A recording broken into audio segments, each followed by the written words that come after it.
네, 성경 말씀 함께 보시겠습니다. 마태복음 16장 21절에서 28절까지 말씀입니다.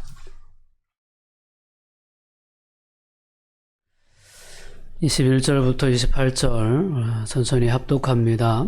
이때로부터 예수 그리스도께서 자기가 예루살렘에 올라가 장로들과 대제사장들과 서기관들에게 많은 고난을 받고 죽임을 당하고 제3일에 살아나야 할 것을 제자들에게 비로소 나타내시니 베드로가 예수를 붙들고 항변하여 이르되 주여 그리 마옵소서 이 일이 결코 주께 미치지 아니하리이다. 예수께서 돌이키시며 베드로에게 이르시되 사탄아 내 뒤로 물러가라. 너는 나를 넘어지게 하는 자로다. 내가 하나님의 일을 생각하지 아니하고 도리어 사람의 일을 생각하는도다 하시고 이에 예수께서 제자들에게 이르시되 누구든지 나를 따라오려거든 자기를 부인하고 자기 십자가를 지고 나를 따를 것이니라. 누구든지 제 목숨을 구원하고자 하면 잃을 것이요 누구든지 나를 위하여 제 목숨을 잃으면 찾으리라. 사람이 만일 온 천하를 얻고도 제 목숨을 잃으면 무엇이 유익하리요? 사람이 무엇을 주고 제 목숨과 바꾸겠느냐? 인자가 아버지의 영광으로 그 천사들과 함께 오리니 그때 각 사람이 행한 대로 갚으리라. 진실로 너희에게 이르노니 여기 서 있는 사람 중에 죽기 전에 인자가 그 왕권을 가지고 오는 것을 볼 자들도 있느니라. 아멘. 네, 하나님의 일을 생각하라. 자, 우리는 하나님의 자녀입니다. 그리고 예수 그리스도의 제자입니다. 하나님의 자녀라면, 예수 그리스도의 제자라면 어떤 삶을 살아야 될까? 오늘 본문은 우리에게 분명히 얘기합니다. 사람의 일을 생각하지 말고 이제는 하나님의 일을 생각하는 삶을 살아야 된다라는 것입니다. 오늘 사람의 삶의 주제들로 우리의 삶이 얼마나 복잡하고 얼마나 고민이 많은지 모릅니다. 얼마나 걱정이 또한 많은지 모릅니다. 그런 삶을 살아가는 저희에게 다시금 예수님께서는 오늘 본문의 말씀을 통해서 이제는 사람의 생각이 아닌 하나님의 일을 생각하는 삶을 살아가야 된다라고 다시금 우리에게 권면해 주고 계십니다. 흔히 지적되었듯이 오늘날 교회가 가지고 있는 가장 큰 문제점 중에 하나가 있다면 예수님께서 고난을 당하셨고 그리스도인들 역시 그 고난에 동참해야 된다는 사실을 그렇게 강조하지 않고 있다라는 데 있습니다. 도리어 교회에 나오면 복을 받는다라는 하는 일이 다 형통하다, 잘 된다, 하나님의 은혜가 충만할 것이다라는 그러한 기복적인 메시지에 더 우리가 집착하고 때로는 더 익숙해져 있는 것이 오늘 교회의 가장 큰 문제점이라고 많은 사람들이 이야기하곤 합니다. 그러면서도 예수 그리스도의 고난에 대해서 또한 그리스도인들이 걸어가야 할 십자가의 길에 대해서는 그닥 우리가 많이 묵상해 보지도 않고 생각해 보지도 않고 그러한 삶이 과연 어떠한 삶인지에 대해서도 깊이 고민해 보지 않는 그저 우리의 뜻이 그저 나의 삶이 잘 되기만을 바라며 우리가 신앙생활을 하고 있을 때가 참 많지 않나 싶습니다.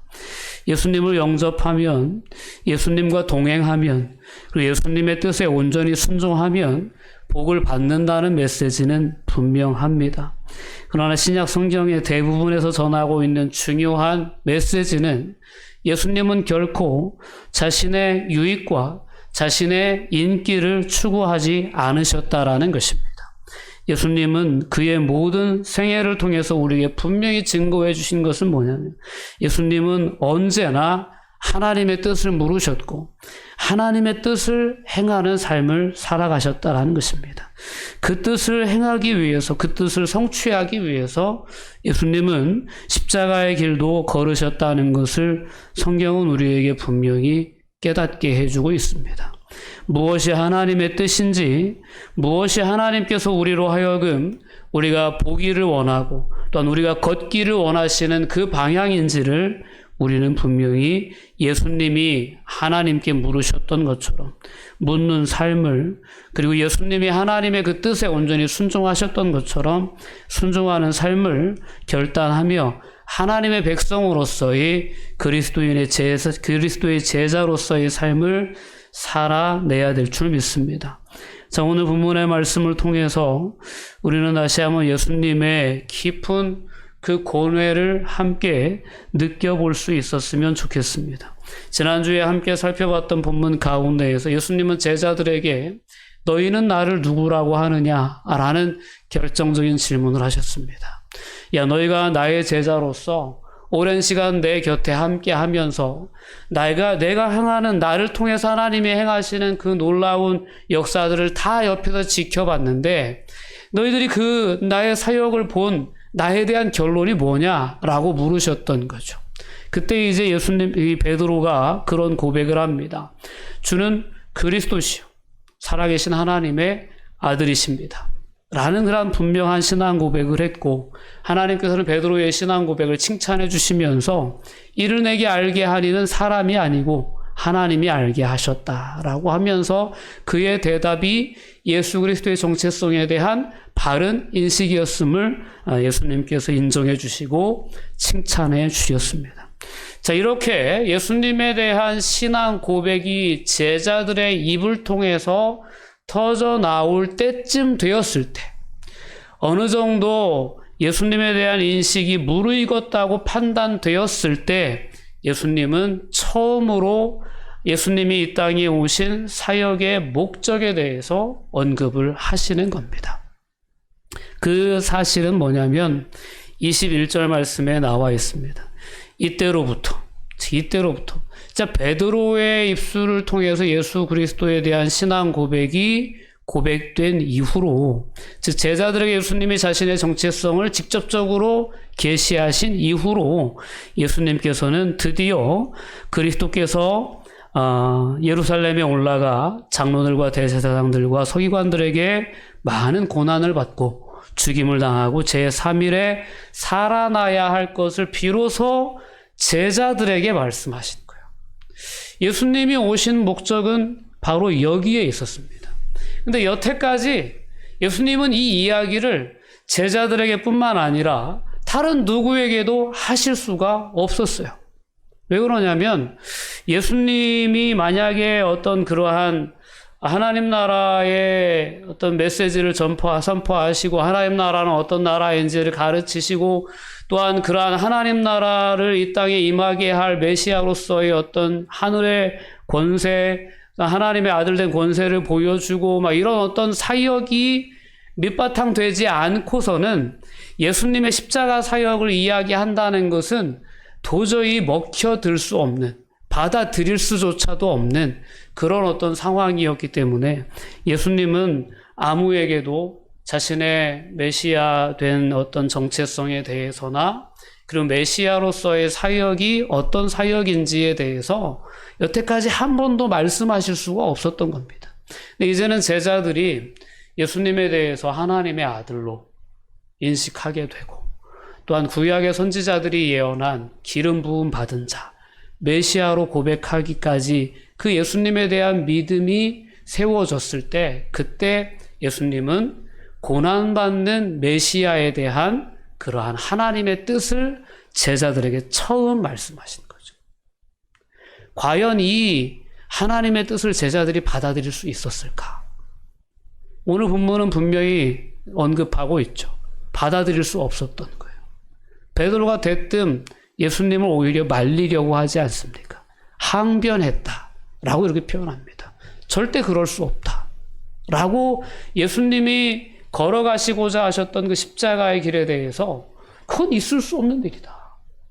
이제 이 유대인들의 입장에서 그들이 기대하고 그들이 기다려왔던 메시아상은 민족적인 메시아상에 한정되어져 있었습니다.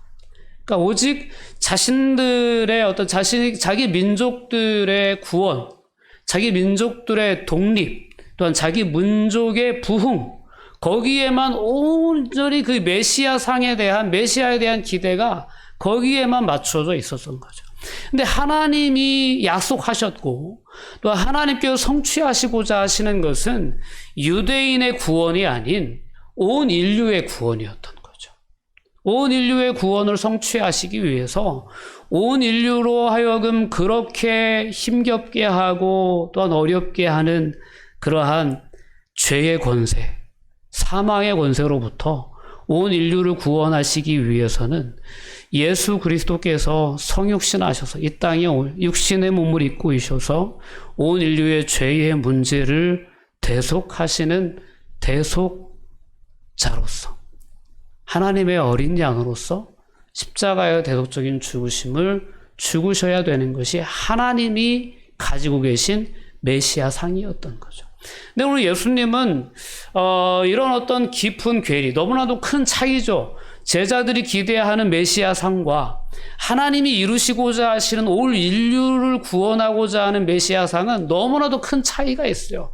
이 차이를 메꿔 나가셔야 하는 그런 숙제가 예수님의 숙제인 거예요. 그러니까 예수님의 마음이 얼마나 참 이게 깊은 고민이 있으셨을까. 그래서 가이사랴 빌립보라는 지역, 다른 어떤 청중들은 따라오지 못하는 그런 지역을 제자들만 데리고 올라가셔서 거기에서 제자들에게 물으시고 또 제자들이 그런 어떤 예수님에 대한 인식이 어느 정도 무르익었다고 판단되셨을 때 처음으로 이 십자가의 사역에 대해서 얘기하신 거죠. 근데 역시나 제자들은 그 귀를 용납할 수가 없었던 겁니다. 받아들일 수 없었던 거죠.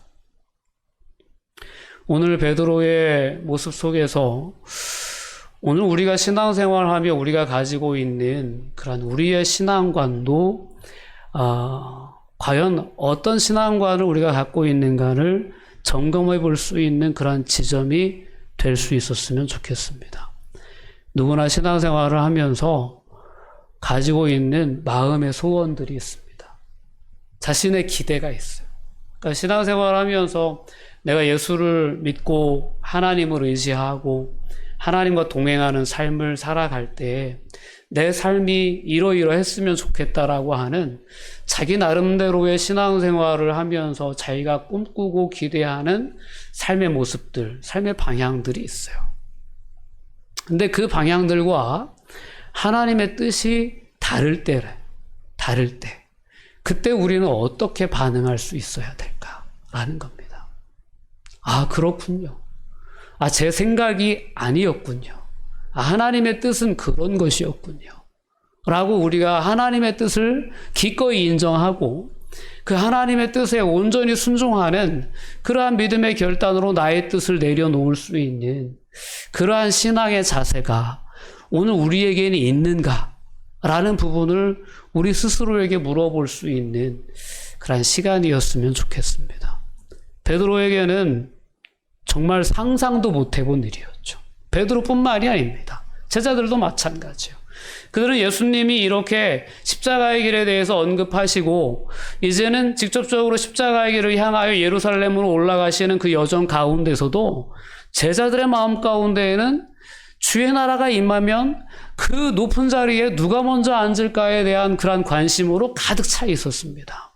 베드로도 마찬가지 예수님을 따르는 그의 목적, 제자들의 목적들 중에 한 부분이 아니라 어떻게 보면 전 부분이었을 수도 있습니다. 그 부분은 예수님이 이 땅에 왕으로 오셨는데 이 민족을 회복시키고 이 민족을 독립시키고 다시 한번 부흥의 역사, 다윗의 왕국과 같은 그 역사를 이 땅에 이루시고자 오셨는데 우리가 예수님의 12 제자로 부름받았다는 것은 우린 대박난 거야. 이런 어떤 정치적인 목적과 어떤 개인적인 야망을 가지고 예수님을 따르고 있었던 제자들의 일면이 있었거든요. 그 면을 포기할 수가 없었던 것이 제자들의 모습이었습니다. 그 제자들은 오늘 예수님의 제자인 베드로로 대표되는 제자들은 주께 이 일이 결코 미쳐서는 안 된다. 결코 미쳐서는 안 된다. 아니 하나님의 뜻을 그렇게 선하게 이 땅 가운데 행하시는데 하나님이 당신을 십자가에 못 박아 죽도록 내버려 두시겠냐? 그렇지 않으실 거다. 하나님은 은혜로우신 하나님이신데 그렇게 당신이 죽게 내버려 두지 않을 것이다. 이 일은 결코 당신께 미치지 않을 것이다. 라고 확신을 가지고 베드로는 예수님의 길을 만류합니다. 그때 예수님께서 베드로에게 하신 말씀이 23절 말씀이에요. 우리 함께 같이 읽어볼게요. 예수께서 돌이키시며 베드로에게 이르시되 사탄아 내 뒤로 물러가라. 너는 나를 넘어지게 하는 자로다. 내가 하나님의 일을 생각하지 아니하고 도리어 사람의 일을 생각하는 도다. 아멘. 예수님은 베드로에게 아주 강한 책망을 하셨습니다. 사탄아 내 뒤로 물러가라. 방금 전만 해도 이 일을 내게 알게 하니는 육신이 아니다. 하나님이 내게 알게 하셨다. 라고 하면서 베드로의 신앙 고백을 칭찬해 주셨어요. 즉 하나님의 지혜로 그가 예수 그리스도에 대한 바른 인식에 도달할 수 있었다라고 인정해 주셨는데 불과 몇 분 후에 예수님은 베드로에게 사탄아 내 뒤로 물러가라. 너는 나를 넘어지게 하는 자로다. 이 넘어지게 하는 자, 즉 시험하는 자. 마태복음 4장에 사탄이 예수님께서 광야에 40일 금식하신 후에 줄이셨을 때 사탄이 예수님을 시험하러 오지 않습니까? 그때 유혹했던 그 표현과 오늘 넘어지게 하는 자라는 그 표현은 같은 표현입니다. 그러니까 오늘 이 본문은 예수님을 시험하여 넘어뜨리려고 했던 마태복음 4장의 사탄의 시험을 생각나게 해주는 그러한 표현을 그대로 쓰고 있다라는 겁니다. 베드로가 어느덧 예수님을 넘어지게 하는 자로 지금 예수님 앞에 서 있는 것입니다. 왜 그랬냐? 베드로가 하나님의 일을 생각하지 않고 도리어 사람의 일을 생각했기 때문에 사탄의 도구로 순식간에 전락하고 말았다라는 것입니다. 우리는 정말 두려운 마음으로 오늘 본문의 이 말씀을 우리의 마음에 되새길 수 있어야 될 줄 믿습니다. 우리가 사람의 생각을 품고 세상을 살아간다는 것은 하나님의 축복의 통로로 서는 것이 아니라 오히려 사단의 역사의 도구로 전락할 수도 있는 그러한 결정적인 잘못이 될 수 있다라는 것을 분명히 깨달을 수 있어야 합니다. 그렇기 때문에 우리는 오늘의 삶을 살아가면서 늘 우리의 생각을 점검해 볼 수 있어야 합니다. 나는 지금 하나님의 일을 생각하고 있는가? 아니면 사람의 일을 생각하고 있는가?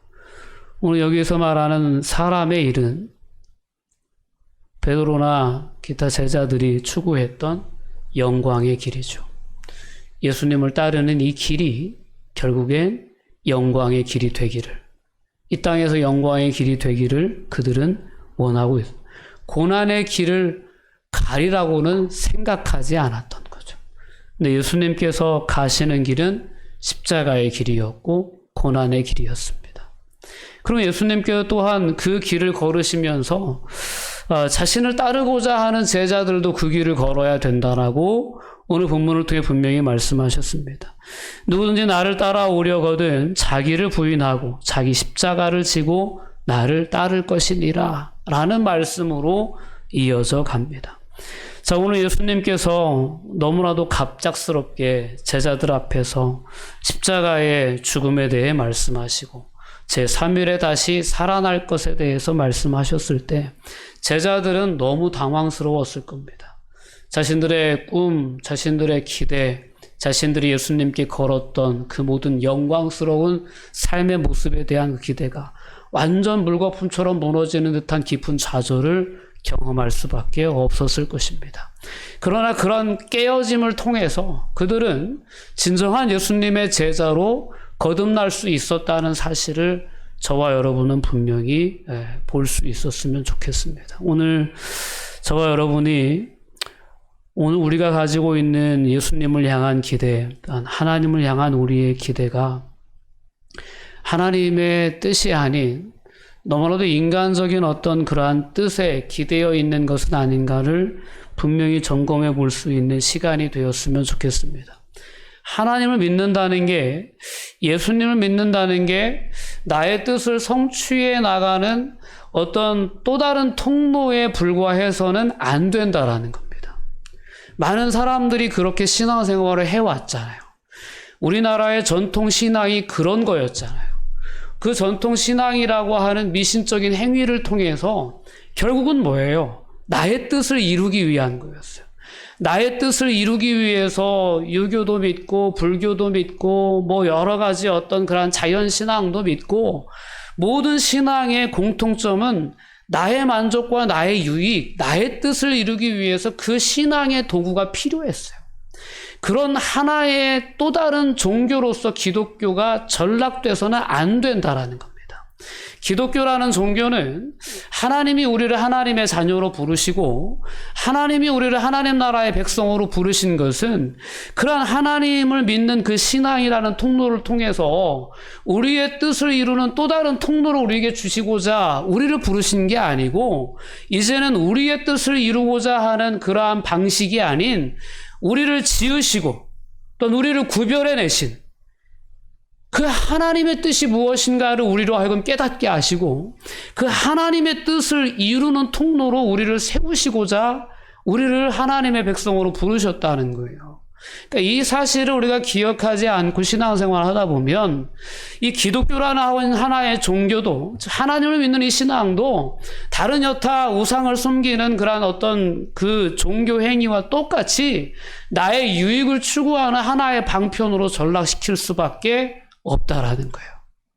그런 종교는 오늘 예수님께서 베드로에게 강하게 질책하셨던 것처럼, 사탄아, 내 뒤로 물러가라. 너는 나를 넘어지게 하는 자로다라고 하는 책망을 들을 수밖에 없는 그러한 것이다 라는 것을 우리가 분명히 깨달아야 됩니다. 다시 한번 오늘 말씀을 통해서 그리스도인이라는, 하나님의 백성이란 도대체 어떤 존재인가? 그거는 자기를 부인하는 거다. 자기 뜻을 부인하고 하나님의 뜻을 품고, 십자가의 길, 즉 이건 십자가의 길은 예수님께 허락되었던 하나님의 뜻이었어요. 예수님은 십자가의 길을 걸어가심으로 순종의 길을 걸어가셨던 거예요. 오늘 우리에게도 마찬가지, 십자가를 지고 나를 따라오라라는 예수님의 말씀은 순종의 길을 선택해라. 하나님의 뜻을 묻고 하나님의 뜻이 무엇인지 분명히 깨달아졌다면 그 뜻에 순종하며 걸어가라 라는 그러한 메시지입니다. 오늘 그리스도인들을 향한, 오늘 이 시간, 이 시대를 살아가는 하나님의 백성들을 향한 하나님의 뜻은 자기를 부인하고 자기 십자가를 지고 예수 그리스도께서 걸어가셨던 순종의 길을 따라 걸어가는 것입니다.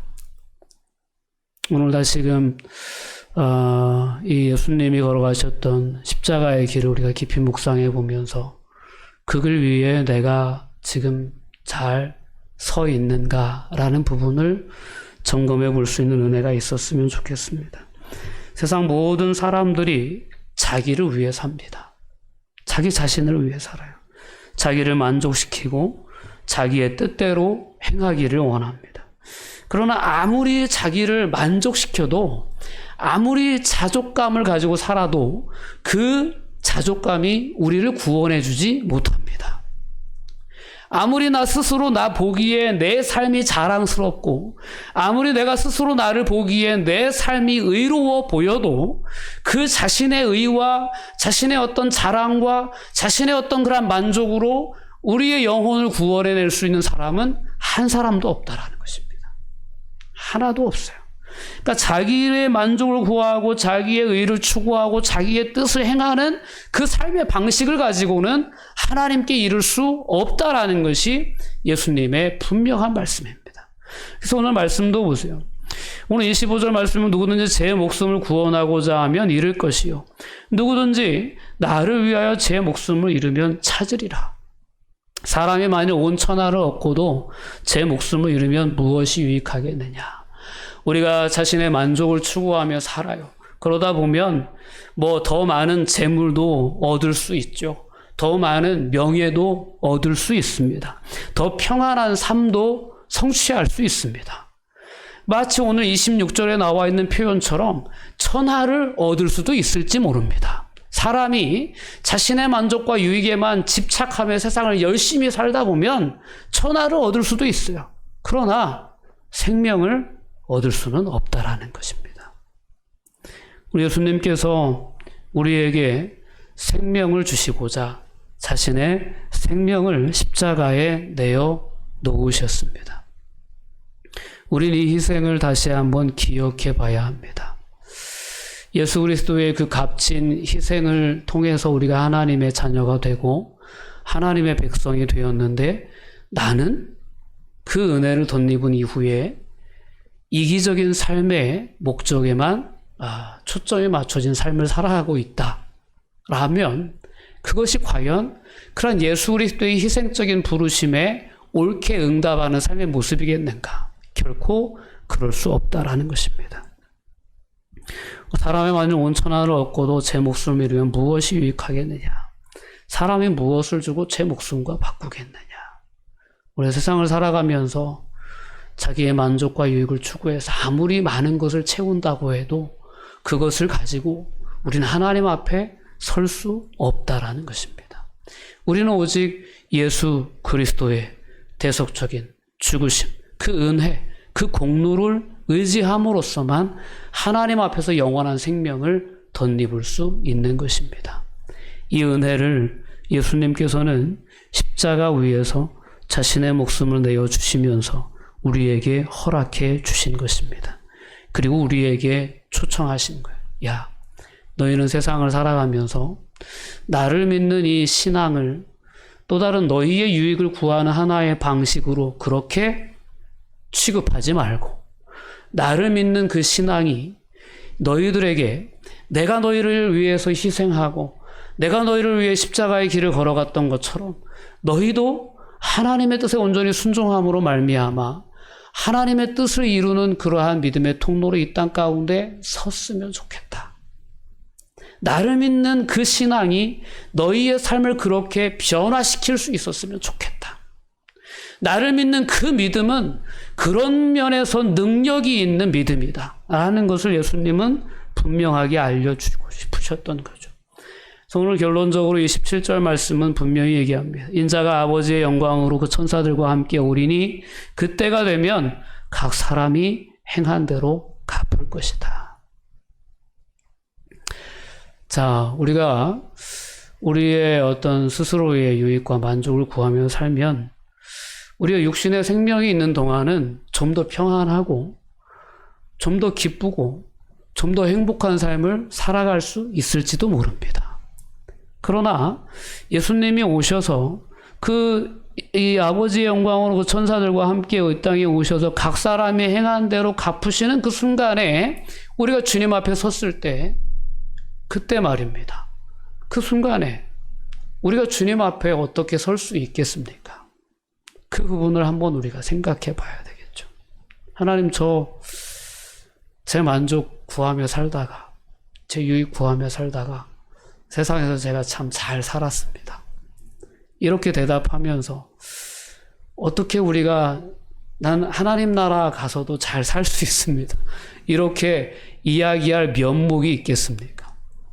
자, 우리가 다시 한번 오늘 예수님이 우리에게 기대하시는 삶, 그리고 기독교라고 하는 종교의 구별됨, 거룩함이 어디에 있는지를 다시 한번 우리가 분명히 깨달을 수 있었으면 좋겠습니다. 나의 뜻을 이루기 위해서 우리가 하나님을 믿는 것이 아니고 하나님의 뜻을 이루기 위해서 우리는 하나님을 믿습니다. 하나님의 은혜를 구합니다. 하나님의 은혜가 여전히 우리에게 필요한 것은 우리가 이 땅 가운데 하나님의 뜻대로 축복의 통로로 서고 하나님의 어떤 나라를 확장시켜 나가는 그런 통로로 서는데 우리의 힘으로 부족하니까 우리는 하나님의 은혜가 필요한 거예요. 그러니까 하나님의 은혜에 의지해서 하나님의 뜻을 이루는 그러한 믿음의 주인공들로 이 땅 가운데 서는 것이 우리 모든 신앙인의 신앙생활의 목적이 돼야 된다라는 것을 오늘 말씀을 통해서 우리가 분명히 깨달을 수 있기를 원합니다. 여러분, 하나님의 백성이십니까? 하나님 나라의 백성이십니까? 예수 그리스도의 제자이십니까? 그렇다면 오늘 예수님의 제자들에게 주셨던 그 메시지를 다시 한번 우리 마음 중심에 품으실 수 있기를 바랍니다.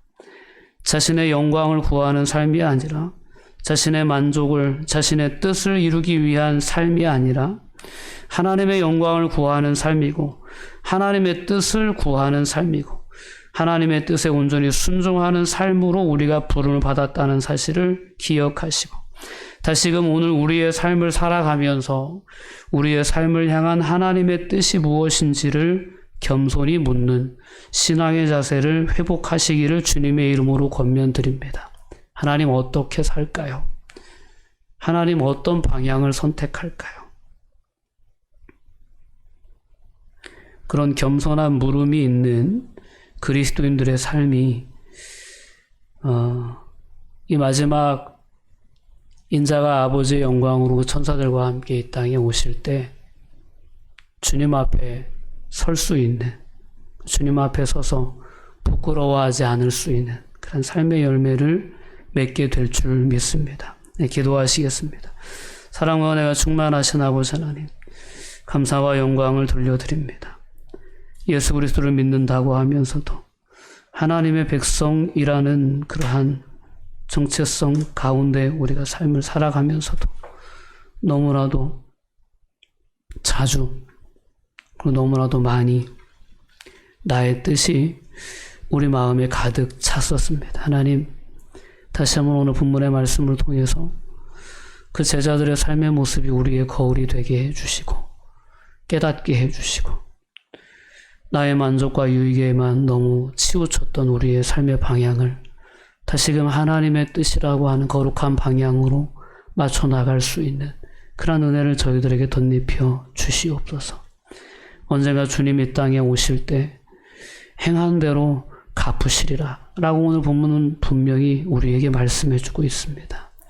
우리의 행위가 하나님 보시기에 어떤 모습이었는지 우리의 지나온 삶을 돌아보게 해주시고 앞으로의 삶을 결단할 수 있는 은혜를 저희들에게 허락해 주시옵소서. 하나님 은혜를 더하여 주시기를 원합니다. 우리는 연약해서 우리는 여전히 죄성에 매여 있어서 이기적인 존재이고 또 하나님의 뜻을 깨달아도 순종할 능력이 때로는 없어 넘어질 때가 많은 그런 연약한 존재들에 불과합니다. 주님 저희들의 은혜를 더하여 주시고 성령의 충만함을 덧입혀 주셔서 하나님의 거룩하신 뜻을 품고 살아갈 수 있도록 주님 늘 붙잡아 주시옵소서. 감사드리며 예수님의 이름으로 기도합니다. 아멘.